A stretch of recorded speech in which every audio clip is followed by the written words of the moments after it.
Hello, ladies and gentlemen, and everyone in between. This is Amanda, and we are continuing with Werewolf the Apocalypse Heart of the Forest.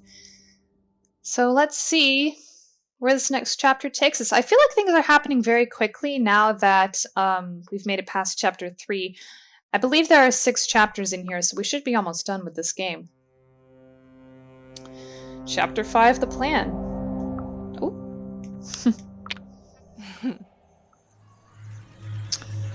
This ends.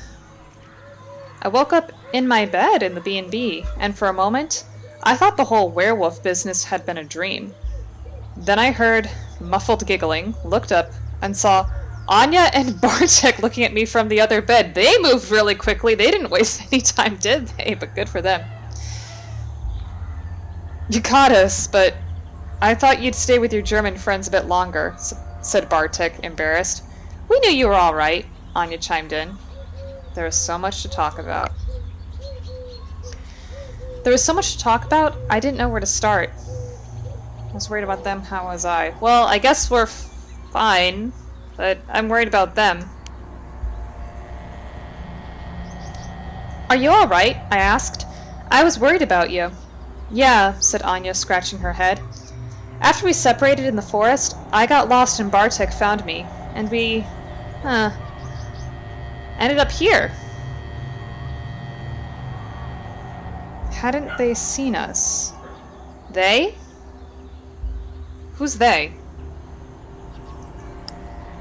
Hadn't they seen us? Oh! Had Anya seen her transform into a werewolf? Okay. Didn't you see anything? I hesitated. Unusual?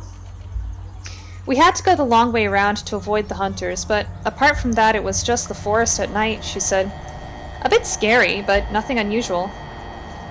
So Pat was right. The human mind couldn't cope with seeing a Krynos, and when the delirium ended, the subconscious patched the holes in their memory with something rational. But how are you feeling? Asked Anya. How was I? I'm all right. Sorry for disappearing so suddenly, I said. But, 'cause what else could I say? Well, let's tell a version of the truth. I don't want to lie to her. Let's just tell a version. And plus, I'm sorry to say this, but the best lies are the ones that contain some semblance of truth, or at least the most manipulative. That sounds like a horrible, horrible thing to say, but you know what? I got lost in the forest. Technically, that part wasn't a lie. Then I stumbled on the activists, and I kinda got carried away. Well, we did get carried away! Into something! I wanted to tell her everything. I packed my bag in silence. I felt a rift growing between me and Anya, and I felt a sudden urge to tell her everything. I told her something she could understand. Well, yeah, she's our friend. Let's be nice about that. Okay, good, our honor went up. I couldn't tell her the truth.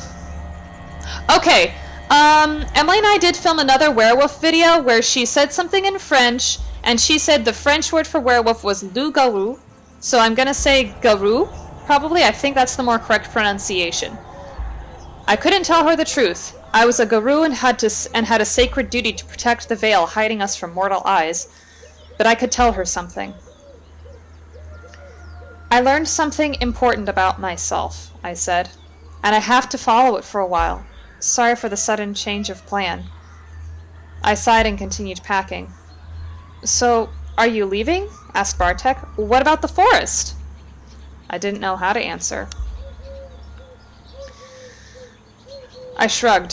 Whatever the answer was, it was now Maia the Werewolf's problem. Maia the student was dead. Let us know when you figure it out, said Bartek. We'll be waiting. Anya hugged me. I mumbled something, took my bag, and left. Everything according to plan. I dropped my bags in the camp and ran through the plan once more.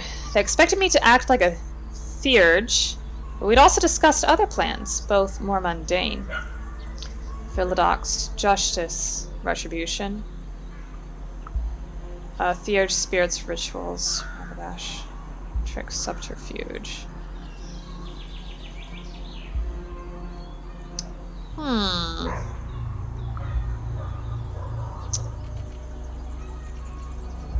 Well, I guess let's go deeper into into our tribe. I think that'll be the smartest thing.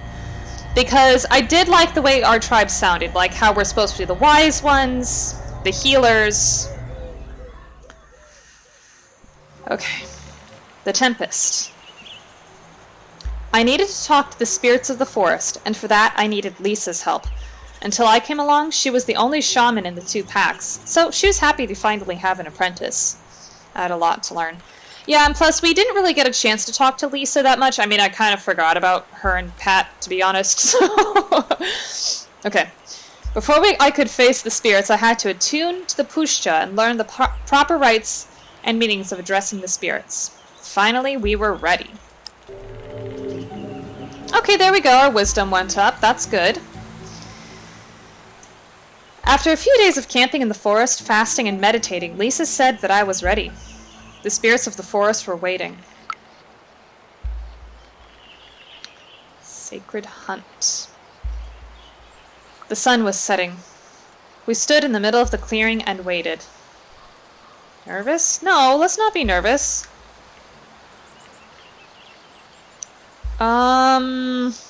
I kind of want to keep our willpower, but I feel like chanting the proper words is the right way to go, so I'm going to chant the proper words. I chanted the proper words and called upon the secret names of the forest. Then we waited. First, there was a murmur, then a whisper among the trees. A rustle of leaves in the quiet, windless night. Well, it sounds like there are more sounds than anything happening, so let's just close our eyes and listen. I closed my eyes, and the smell of feathers and the night washed over me. Something whispered inside my skull. A voice like small claws scratching at bone. "What do you want?" it asked. "Well, we need help." Good, and my wisdom's going up. I like this. I'm proud of myself. "Send the wind and send the rain, O great forest," I chanted. "Drown their machines in the mud. Break the dead trees so they fall on their heads. Help us break their teeth." Okay, so that's a little bit more justice as well, I guess. The wrestling continued and the scratching became almost unbearable. "Yes," whispered the voice inside my skull, "but there is a price." I don't know what to expect. I tensed up, not sure what to expect. "Hunt us, young one. Find and catch us, then we will help you." Then the presence was gone. Lisa looked at me. "What the fuck are you waiting for?" she snapped. "Hunt!" Okay. Let's change. We don't need to be terrifying. I think we just need to be the regular Lupus because they seem to have more senses. And if it's the wind, then I assume we're going to have to be fast. I was Lupus, the wolf form. My arms and legs cracked and twisted. My changed shape, fragments of bones crawling under the skin. My skin was rippling and sprouting fur. I growled and thrashed. Then I was a wolf, seeing the world in smells and sounds, part of a pack, the perfect animal. Let's sniff the air and sniff out that scent. I was on all fours, my nose full of scents, my ears full of noises. I turned my head left and right, sniffing the air. There. I caught the scent and jumped towards a shape that emerged from the nearby bushes. Pushcha's loyal. It was a stag. Pretty and lithe, the perfect vessel for the spirits. It stood there for a moment. Then it caught my scent and bolted. Well, Lupus is supposed to be the fast one, so let's chase. The stag was fast, but I was faster. I smelled its fear and heard its hooves beating the ground. With every pounce I was closing the distance between us.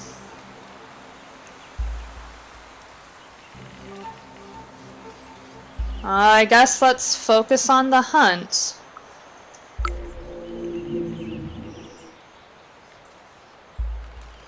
I blocked out everything apart from my prey. The forest faded away, leaving only us and the hunt. It was getting closer. I could smell its sweat, hear its heartbeat into the darkness. It's almost too easy. I pushed myself to the limit. Well, we've got pretty good health, so let's get a move on. I pushed myself to the limit. My muscles and lungs burned. It's almost too easy. I launched from the ground with my hind legs and landed on the stag's back. The hunt was over.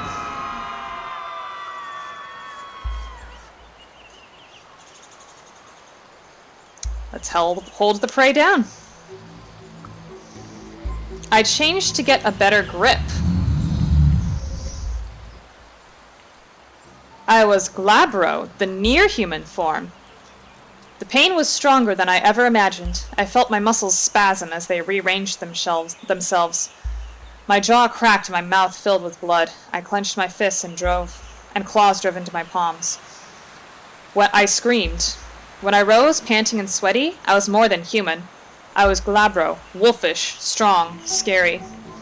I pinned my prey to the ground. It went limp and started struggling again.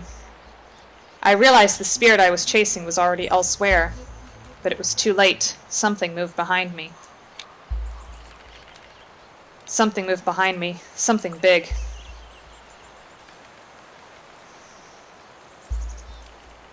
Let's change. Krenos. I was Krenos, the war form. Pain hits me like a wrecking ball. Every bone in my body breaks and moves and resets. I roar in agony. Panting and growling, I rise and rise and rise. I'm an 8-foot-tall killing machine. Let's attack. I guess that wasn't the right form.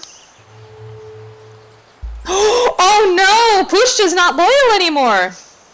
I turned to attack, but when I saw it was behind me, I stopped in my tracks. At first, I thought it was a bison standing there with its head lowered. Then it straightened and stood on its hind legs. Ivy was wrought around its arms, and its eyes were dark and wise. Maia, it said in a voice so deep it shook my bones. It's you. I attack. I hit the forest straight in the chest. Oh, shoot. I didn't realize it was the forest. I should have just turned around. The monstrous bison slaps the side of my head.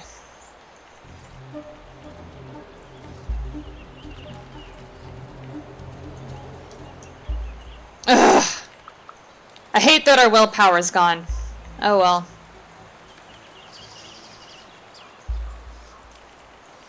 Push. I push with all of my might and feel it stumble.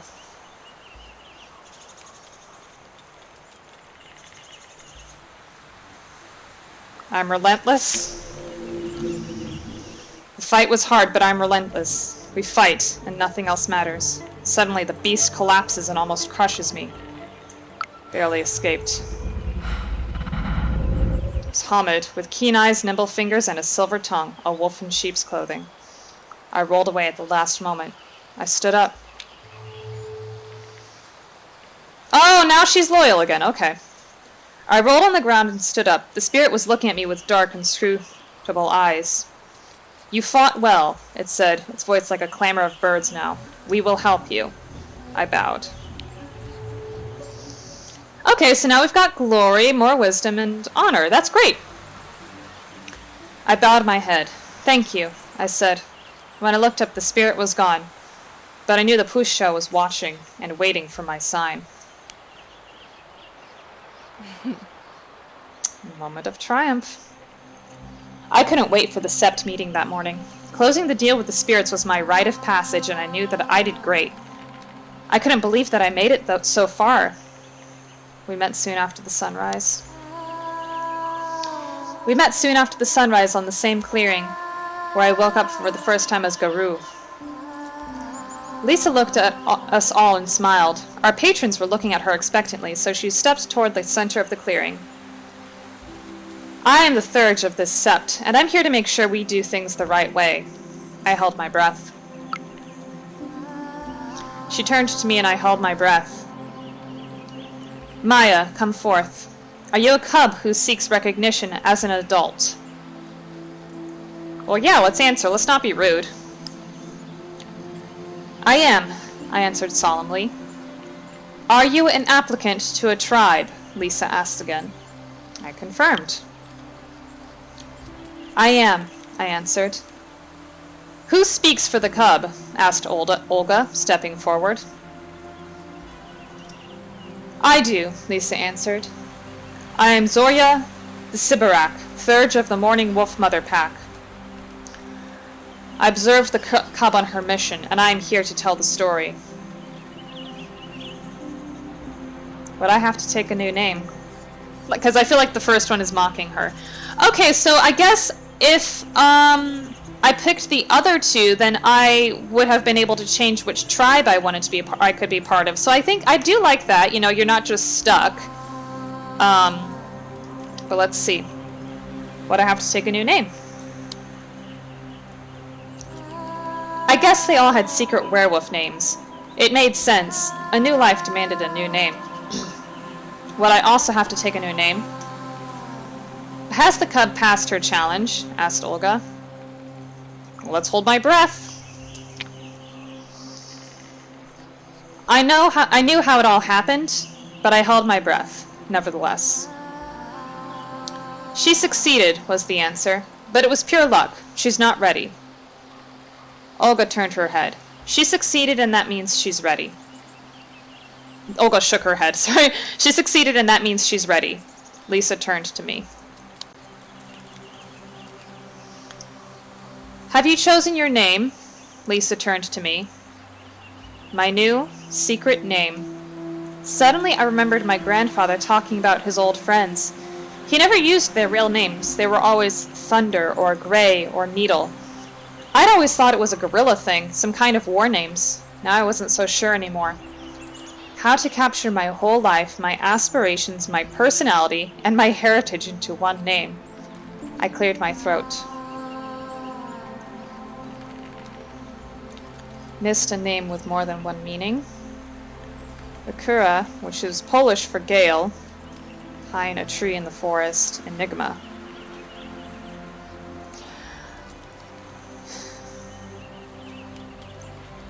Well, I kind of feel like she's been caught up in a storm, so let's go for the Polish name for gale.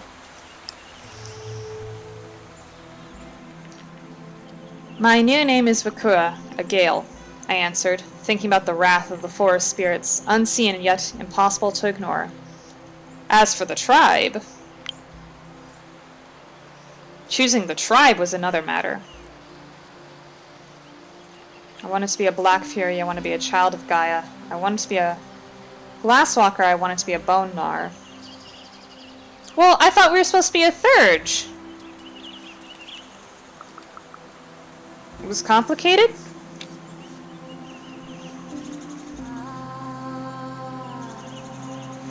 I looked at my fellow werewolves and realized how importantly my family legacy was to me. I don't think it's that simple, I said, looking at Lisa. I don't see myself fitting into any of your tribes. Why couldn't we choose a Thurge? That's what we were supposed to be, wasn't it? Okay, I guess not. The Wolf Mother stood by my side. Vanir's wrath. I can teach her the old ways, said the Wolf Mother, standing by my side. Just like I taught her grandfather and his ancestors. I won't stand a get of Fenris among us. Kim spit at the ground and bared her teeth. There's too much blood spilled between me and them. I don't speak for Fenrir, growled the Wolf Mother. I speak for all the ancient gods of mountains and forests and love and war. Gods who came here long before Christianity and whom I still remember. I will make the cub a servant up to the Vanir. Why was I feeling like a snare was snapping on my leg? Only one thing remained to end the ceremony, make me a full-fledged Garou. I had to join a pack. But I already swore to the Wolf Mother. Olga's neutral now. Morning Wolf Mother. Winter Weasel is now cautious. Oh. As my fate had already been tied to the Wolf Mother, I chose her as my patron and joined Olga's pack. There was no love lost between me and Olga, but I was a valuable addition to her pack, and she was good enough a leader to recognize it. And maybe that is the best thing, because if Cornell is loyal to us and he's our friend, and we're supposed to bring these two together, maybe this is for the best. So it was done. According to ancient rites, Lisa painted the mystical glyph of my tribe on my sternum. It disappeared after a moment, but whenever I closed my eyes, I could feel its warm touch between my breasts. Bakura of the Veneer's Wrath, Thurge of the Morning Wolf Mother Pack, welcome to our sept, she said solemnly. Oh, I guess the Thurge isn't the, tribe. What is it then? I was really confused then. I'm very confused then. Then she howled. Howls rose up toward the sky. They sang about ancient laws of war, status, and secrecy. I remembered only a few. Combat the worm whenever it dwells, and wherever it dwells, and whenever it breeds. Submit to those of higher station. Respect those beneath you. The veil shall not be lifted. I joined the song. Rank Cleoth. Okay, our honor's up. That's good. I threw my head back and howled with my sept. I was a cub no more. I was ready to tell my own stories, to earn my own place in the pack, to howl my own songs.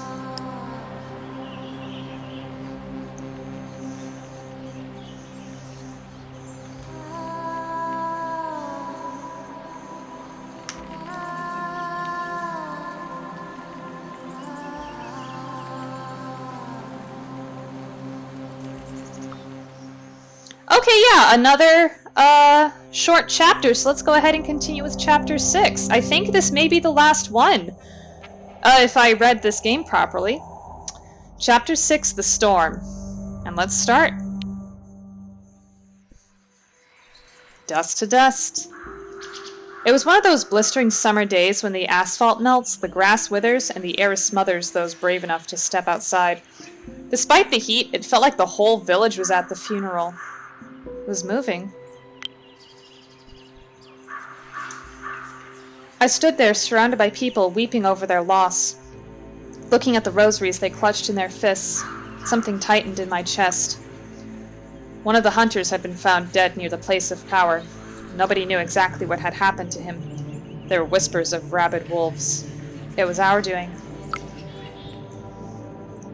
It was our doing. My doing. And the death had tipped the scales. Since the deaths, I started seeing shadowy figures, their faces flickering in the corner of my eye.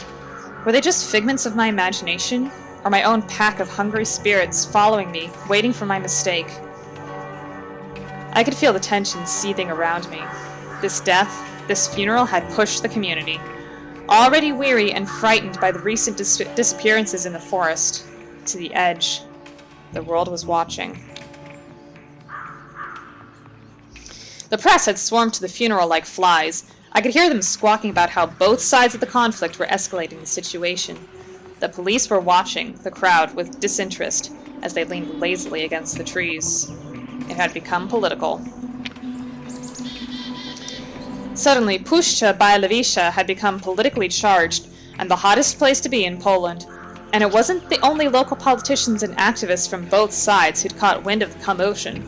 The Minister of Environment himself had driven down to Białowieża to attend the funeral. He was standing next to the priest conducting the ceremony, surrounded by police and what looked like a handful of bodyguards. The coffin went down and the crowd stirred. Everyone started lining up to throw a handful of dust on the coffin or put flowers on the grave. I felt someone joining me. Just look at them, said Lisa, joining me. Nobody wants us here. They fear us but would never admit that. Blame that. I wish things are different, yeah.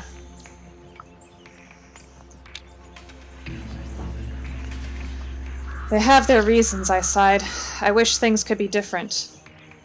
They'd want us gone even if we weren't the Garou, she scoffed. From the outside, we're activists fighting for the Puszcza. But for the local, we're just strangers barging in and telling them what to do with their lives. But we know better. You're exactly that. We had to give them time. We just knew better. What would make Lisa like us more? She seems a little bit aggressive. Well, expressive and aggressive, I guess. Well,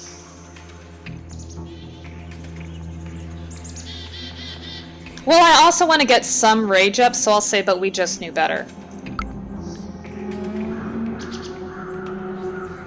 But we just understand more than they do, I said. The stakes are too high to let sentiment stop us. Nevertheless, she was right. The crowd was not happy seeing us there, and the minister knew how to use that sentiment. I listened in disbelief.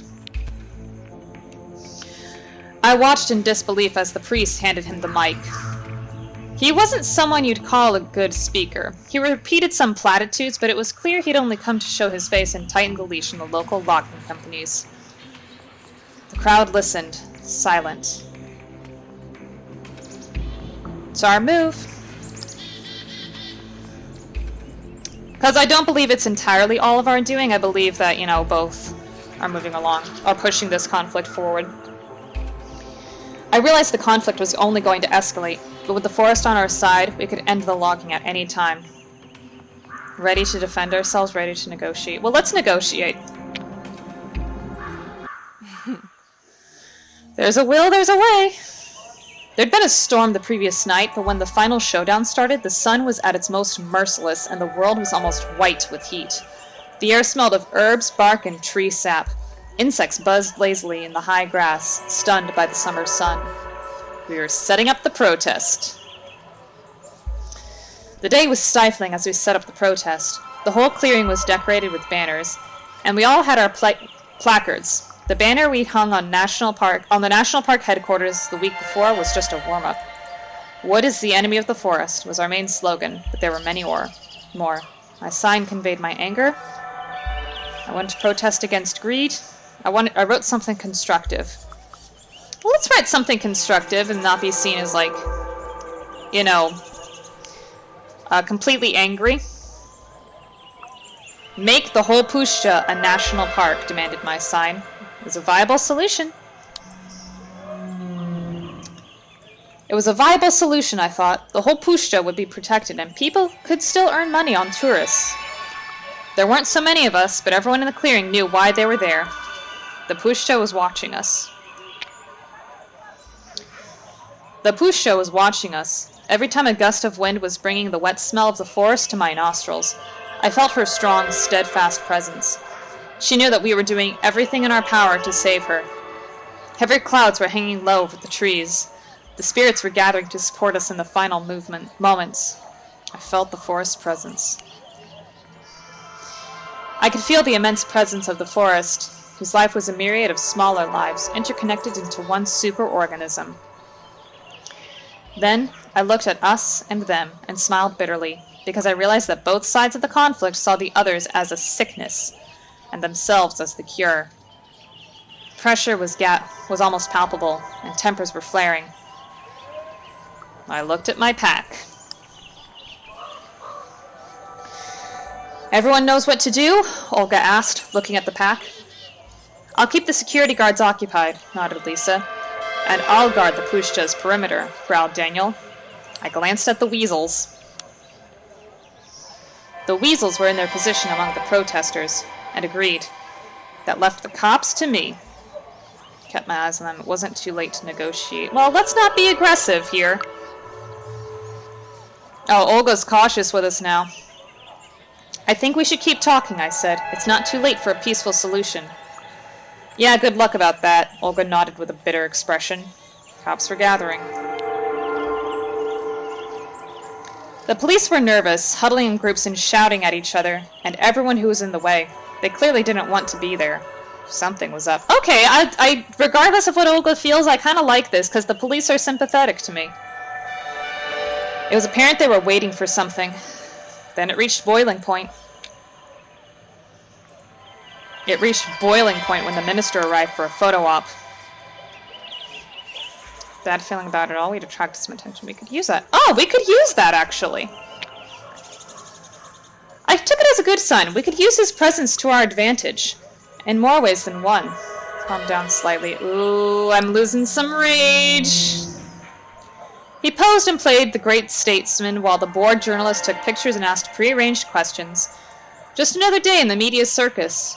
In hindsight, you could argue that what happened next set a chain of events in motion that had life-changing consequences for many. But it all started earlier. But change didn't happen just like that. But at that moment, I didn't know that.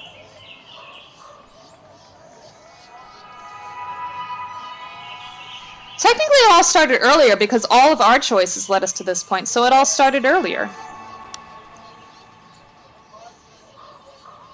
No, I was wrong. It had all started thousands of years earlier when the glaciers retreated, when a bird brought the first acorn to where the pushta now grew, when the first humans decided to settle the forest. The members of my sept had already moved to their positions, and I also had my own part to play. It was our chance to start negotiations.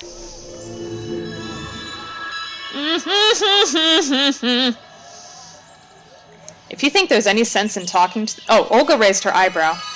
If you think there's any sense in talking to them, she smirked, now's the fucking time. She grabbed me by the elbow and literally dragged me across the clearing to where the minister and his people were standing. I've got this, or I thought about what to say. Let's think about what to say. As we were pushing through the crowd, I planned what I was going to say. I was pretty confident. Okay, good. Good. I had it all planned out and felt quite confident. But Olga had her own plans. Minister, she yelled. Do you have a moment to talk about what's really going on in the forest? I caught his gaze. I have no rage and no willpower. I do not like this. He looked at us coldly, like we were vermin. His eyes were distinctly dark and lifeless, like a shark. I thought suddenly. No, he said, smiling. We don't talk to terrorists. I put my hand on Olga's shoulder and felt how tense she was. Her muscles vibrated, resisting the change. He's not worth it, I whispered. We'll find another way. Went back to regroup. The activists, humans, and werewolves alike listened as we told them what had happened. The atmosphere was tense. We started our preparations. We prepared ourselves for the worst-case scenario. Okay, let's move, I heard someone shout. Move it, people, move it! You know what to do! And they did. There was a lot of laughter and friendly pushing, chains clinking, and some people darted up the trees to seat themselves in the branches. Assigned to the human chain, but I had other plans. Can't do that one. I helped to form the human chain. Hey, I heard. Get those arms behind you. That's it. Attaboy. It hurts, moaned a man's voice. Next time do some yoga beforehand, huh? That's it, people. Open your hearts so you can hold your wrists behind your back. So I locked my wrists. I threaded my arms to the arms of people to my left and right and grabbed my wrists behind my back. It was tight on my shoulders, hot and very sweaty. Then we waited. We sat down, one long human chain, and watched the loggers and police as they approached, and then stopped. The sun shone and it was calm, almost serene. It worked. The talk started there and then. I could see that the minister was an apt politician, that he could smell a deal for himself in it all. But I didn't really care. We'd gotten what we wanted. We started to talk.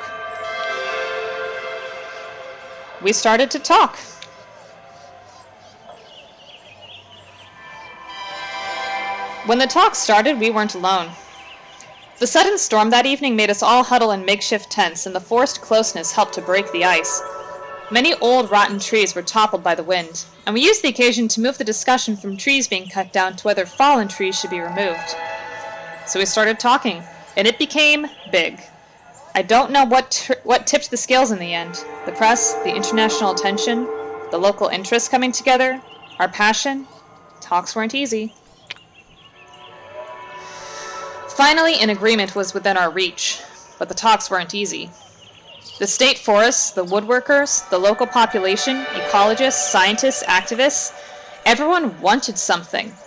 I was by no means an expert, but I wanted to play my part in the proceedings. During the negotiations, made sure the talks were fair, behind the scenes. Well, let's just join in. I don't know what that means by making the talks fair. I mean, I like the idea of making it fair, but fair, what does that mean, fair? So I joined the negotiation team. They needed someone spiritual who could look into the opponent's souls. Okay, good, my glory went up at least. The talks went on and on. Of course I had my opinions. Everyone at the scene had their own opinion and their own point of view, and I had mine. Let's take the bark beetle. Oh yeah, that's what the journalist, the journalist that we met in an earlier chapter talked about. In the middle of it all was, of course, the spruce bark beetle. How could something so small cause such a gigantic uproar? The beetle had always been part of the forest ecosystem, pointed out one of the ecologists. But the recent droughts made the spruce more susceptible than ever, the forester countered. We had to cut down the trees to stop a total disaster. I saw one problem with this approach. Well, they cut the wrong trees, except I have no willpower. I didn't trust a word that came out of the officials' mouths. The beetle was not a reason for the logging. It was an excuse. You fetishize the forest, scoffed one of the officials. People cultivated it for hundreds of years, and it cannot survive without our help. He's right. You want to take the forest from us. A group of locals attacked the activists. You're not from here, and you tell us how to live our lives. Yet they unbalanced the ecosystem. The problem was that human intervention unbalanced the ecosystem, and if they pushed it any further, they'd lose all that made the Pusha unique. Opinions clashed, tempers flared. Eventually, new constructive ideas started to emerge. At least one of them caught my attention. The whole area should be a national park, and international observers could help winning the local populace was essential. Yeah, the whole area, well, that's what we wrote on the sign, isn't it? The whole area should be a national park. There was a recurring idea to make all forests in the area part of the Maia the Werewolf National Park. The logging would be impossible, but there would be much more money from tourism. It was a long and hot day. I could rub my eyes. I was so tired I could barely keep them open. My head was spinning. You know what? We're at full health, so let's use what we've got. Keep going. But I kept going. What was a little heat stroke when there was so much at stake? The talks continued. Of course they had to make it dramatic. There were cameras, there were lights, and the negotiations lasted all day long. We reached the first draft of an agreement literally at sunset. I had no doubts they'd only decided to stop the logging because they realized there was something in it for them. I felt relief. But at that moment, I just looked up at the sky and laughed. I felt overwhelming relief. And then my exhaustion caught up with me. I found a quiet spot, sank to the ground, and fell asleep. Oh, we're already at the epilogue. The New Hope.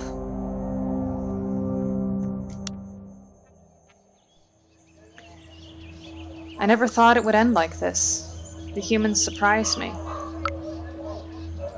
Yeah, sure, the humans were important, but they were the problem we needed to solve, not the problem solvers.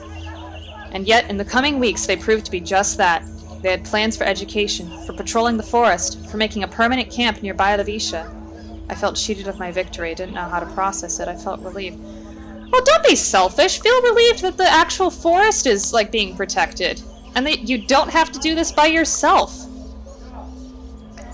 It wasn't the war Olga had talked about, but it was good. There was hope. There was still hope, and I felt relief. The logging had stopped. The logging stopped. It was quiet. The logging had stopped, and I was proud I'd had a hand in it. I talked with people, listened to their ideas, and shared their enthusiasm. We planned, we joked, we laughed. At some point, I found myself sitting near an old local woman. She smiled at me, all wrinkles, missing teeth, and bad attitude. Well, give her your water. So, you're the one... I have no idea how to pronounce that word. People have been talking about, she said when I shared my water with her. Yeah, I answered, unsure of what would happen next. She laughed. I was a little worried when I first heard about you. I mean, goddamn werewolves always make such a mess. What did she mean by always? Well, we did see that vision, didn't we, of werewolves tearing apart the vision? Play it cool. What are you talking about? I asked, trying to play it cool. Don't try that with me, young lady. I knew your grandpa when he was young. She winked at me. The problem is you're always looking for another glorious battle, she scoffed. So what, were we useless? Because I don't want battles. So we're useless, I sighed. Don't be stupid. You act on impulse like children or animals. When you want to do something, you just do it, she laughed. Sometimes it works, sometimes it doesn't. She smiled at me. But this time you managed to actually help do something good. We'll see what happens next. Well, we did do something good this time, so let's see. I smiled, satisfied. Time would tell if she was right.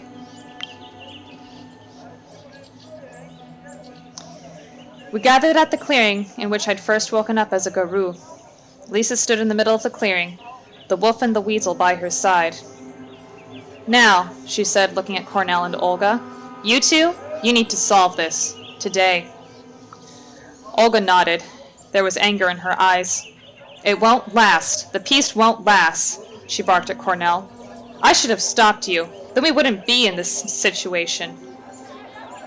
What situation? The logging stopped. Get your head... I'm sorry, but you're being a brat. That night, we planned the future.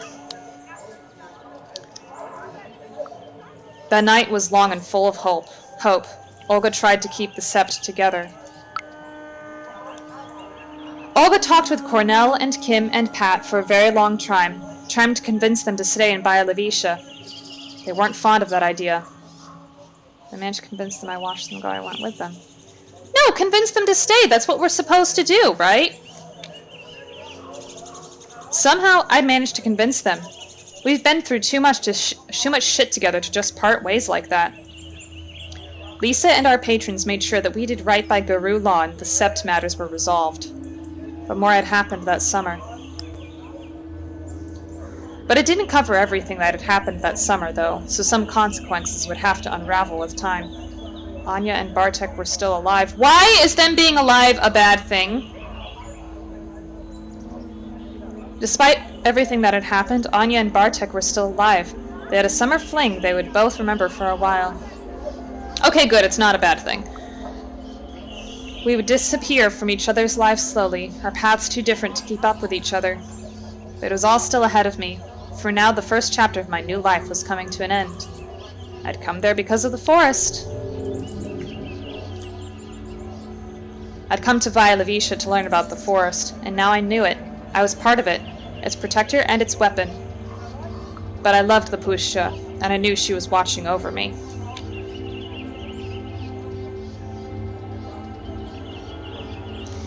Your story is almost over. This might be a good time to take the last look at your character sheet. Okay.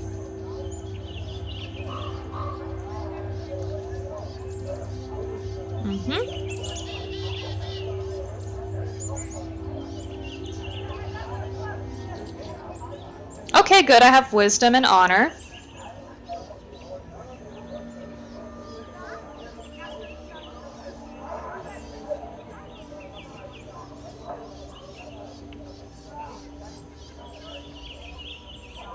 Okay. Late that night, I was sitting with my back against a tree older than the country I was born in, watching the stars. They moved. They were moving, dancing around me, and it was only after a moment that I realized they were fireflies.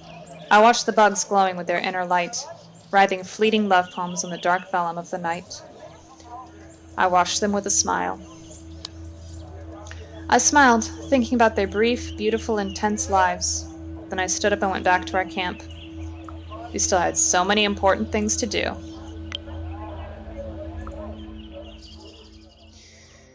You have finished Heart of the Forest. Cubs gather around the fire and listen to the story of Maia Borodich, known among the Guru as Wikura Venir's Wrath, steerage of the Morning Wolf Mother pack. She was wise and her prophecies accurate. Maia managed to negotiate a fragile peace between and stop the harvesters. The change had begun. The first protests against the logging of the Bailadisha forest took place in 2016. The game was loosely inspired by these events. All characters and events depicted in this game are entirely fictitious. Oh, okay, so this was based off of a real thing. Okay, so that was our first Werewolf the Apocalypse game.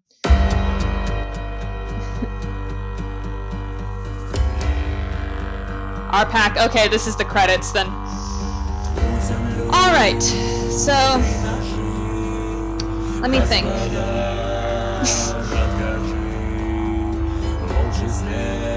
This sounds like, hold on, let me turn this down.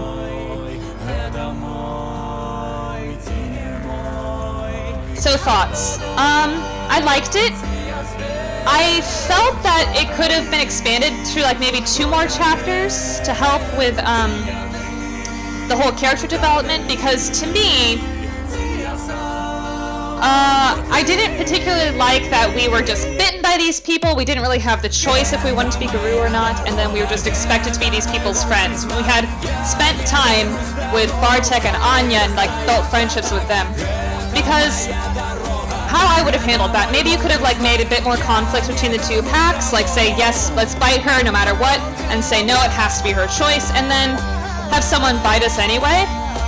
Because that's how it works in Vampire the Masquerade. Like, even in those stories, you turning isn't your choice, but you learn to accept it anyway. That could have just added another layer, and I think that would have been a bit more realistic, or at least give us more time with the werewolves themselves. Maybe give us more time with Daniel, introduce another member of the pack, introduce them a bit earlier on so that we can build a bit more of a relationship with them. Because, again, I forgot who Pat and Lisa were.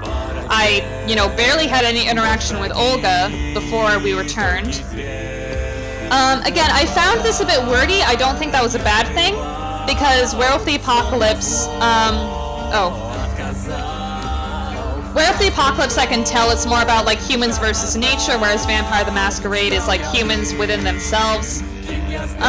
So yeah, I found it a bit wordy, whereas I liked how Vampire the Masquerade was a bit more character-driven and the characters were, pushing the story forward, but I liked it. It was different. I wouldn't want something that's the same as Shadows of New York or Coteries of New York, but yeah, I really, really liked it. Let me know what you guys thought. Leave us a comment section down below. Hit that like button if you like this video, and don't forget to subscribe if you haven't subscribed already. Also, ring that bell if you want to see more videos from us. But for now, I'm Amanda, and we will see you guys next time. Bye!